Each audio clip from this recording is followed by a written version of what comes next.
Olá pessoal, nesse vídeo de hoje você vai aprender que a nossa comunicação vai muito além das palavras, ou seja, do que falamos. Isso me faz lembrar uma história contada por Malcolm Gladwell em um livro dele, cujo título é O que se passa na cabeça dos cachorros. Malcolm Gladwell conta que os cachorros, eles são capazes de ler a nossa linguagem corporal. E você sabe disso. Por exemplo, se você esconder um objeto de um cachorro, estiver brincando com ele, você esconder uma bolinha, e a bolinha está aqui atrás de um móvel ou de uma árvore.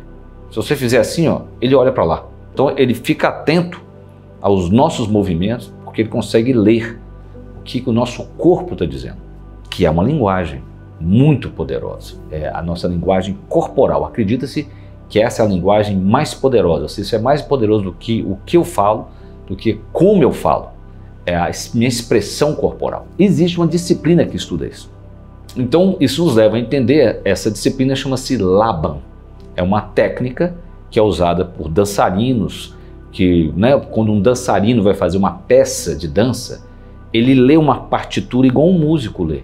Essa partitura é uma partitura feita a partir de uma técnica que chama-se Laban. Por que isso é importante na comunicação? Se você pegar, por exemplo, nós estamos falando dos cachorros, o César Millan, que é aquele indivíduo que é um encantador de cães, que tinha um programa na televisão, que era um camarada que ele era chamado numa casa, porque lá tinha um cachorro que ninguém conseguia domar. Ele pegava o cachorro e em 10 minutos o cachorro o respeitava. Por que isso? Porque o cachorro, ele olhava para o César Millan e a linguagem corporal do César Millan era assim, ó: eu não sou uma ameaça para você, mas quem manda sou eu. Então o cachorro não tinha saído e obedecê-lo. Então no termo do Laban, o César Millan tinha um fraseado, um jeito de expressar-se corporalmente que o cachorro ele primeiro respeitava. E ele não tinha medo do César Millan, então ele não via ele como uma ameaça. Qual que é a importância no nosso dia a dia? No Laban, nós temos, e você sabe disso, uma quinesfera, é uma esfera que fica em volta do nosso corpo. Por exemplo, quando você está num ônibus ou num lugar muito cheio, a pessoa não precisa de encostar em você para você saber que ela está muito perto. Se ela chegar a uma certa distância, você percebe. Essa quinesfera, ela é cultural também. Nós que somos latinos, a gente aceita que as pessoas fiquem mais próximas. As pessoas no Oriente, você tem que ficar mais afastado.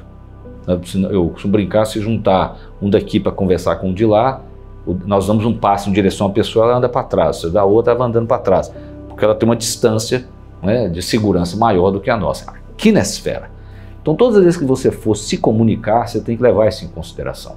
De que maneira? Porque tem 3 eixos, afinal é uma esfera. Tem um eixo lateral, tem um eixo para cima e para baixo, e tem um eixo para frente e para trás. Então nós temos que comunicar percebendo todos esses eixos. E a mão é um jeito de mostrar isso. Então quando eu faço assim, é convidativo, porque a minha mão está aberta. Eu não sou uma ameaça para você. Então você vai ver oradores privilegiados como Bill Clinton, Barack Obama, eles abrem a mão e fazem assim, ó, o tempo todo. Se você fizer de cima para baixo, tem comando. Hitler fazia assim, assim. Então é um comando. Se eu aponto, é um comando. Então aí eu estou usando, para frente e para trás, estou usando de cima para baixo. Então essas várias dimensões da linguagem corporal vai ter um impacto diferente em quem está na sua frente. Comece então percebendo a sua esfera. E a partir do momento que você entende a sua esfera, você vai descobrir que nós temos pontos cegos. Quando eu comecei a estudar isso, eu descobri, por exemplo, quando eu subia para palestrar, eu tinha um ponto cego aqui, ó. Eu não dava atenção para as pessoas que estavam neste canto da sala.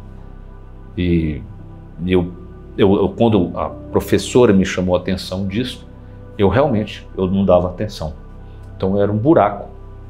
E eu fui praticando para lembrar desse buraco.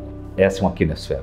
Então conheça a sua, porque prestando atenção na sua linguagem corporal, você vai se tornar um melhor comunicador. E eu tenho mais uma dica. Nós somos portadores de um neurônio chamado neurônio espelho, que eu já falei disso em outros momentos. Quando uma pessoa, por exemplo, boceja, todo mundo boceja, já viu como contamina. Esse é um neurônio espelho.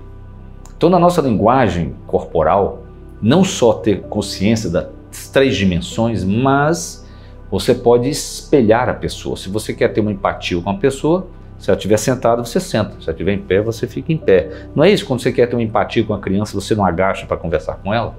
Então, quanto mais espelhados tiver a nossa movimentação corporal em relação ao outro, melhor e mais empático ele vai nos perceber. Então é isso. Se a pessoa colocar a mão no bolso, você coloca. Se a pessoa levantar o rosto, você levanta. Você espelha ele. E com isso vai facilitar a sua conexão com essa outra pessoa. E com isto você vai se comunicar melhor, porque os dois vão estar mais abertos. Perfeito? Então, coloque em prática a sua comunicação corporal. Um abraço e até a próxima.